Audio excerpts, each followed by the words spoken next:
বহু বছরের পুরনো এফসিএস ব্র্যান্ডের ইনজেকশন মোল্ডিং মেশিনের কন্ট্রোলারে সমস্যা। আমরা আগের কন্ট্রোলার খুলে ফেলছি। টেক মেশিনের থার্ড জেনারেশন আইটেক সিরিজের ডুয়াল সিপিইউ কনফিগারেশনের 5630 কন্ট্রোলার সেট করেছি। ইনপুট আউটপুট এক্সটেনশন কার্ড আর প্রেসার ফ্লো অ্যাম্প্লিফায়ার কানেক্ট করেছি।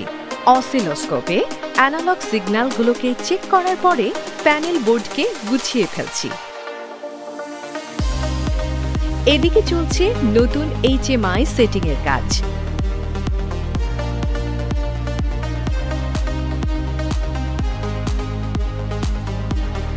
মোটর ওভারলোড, মোটর স্টার্ট ফিনিশের মতো কাস্টমাইজড ইনপুট ব্যবহার করা হয়েছে।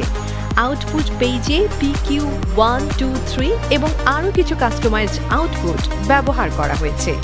এছাড়াও ম্যানুয়াল ইন্ডিকেট, অটো মোড ইন্ডিকেটরের পাশাপাশি নজল ইউনিটকে ঘোরানোর জন্য আরও দুটি আউটপুট অ্যাসাইন করা হয়েছে।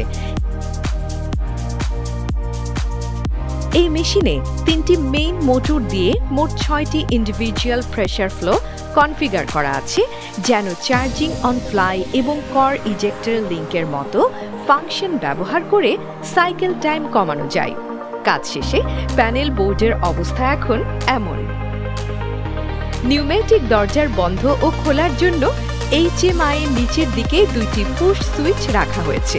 তার পাশে আরেকটা সুইচ আছে, যেটা অপশনালি সাইকেল স্টার্টের জন্য ব্যবহার করা যেতে পারে। এখন মেশিন চলছে পারফেক্টলি। টেক মেশিনের যে কোনো প্রোডাক্ট, পার্টস ও সফটওয়্যারের জন্য যোগাযোগ করুন বাংলাদেশে একমাত্র সোল এজেন্ট পারফেক্ট সলিউশন সেন্টারে।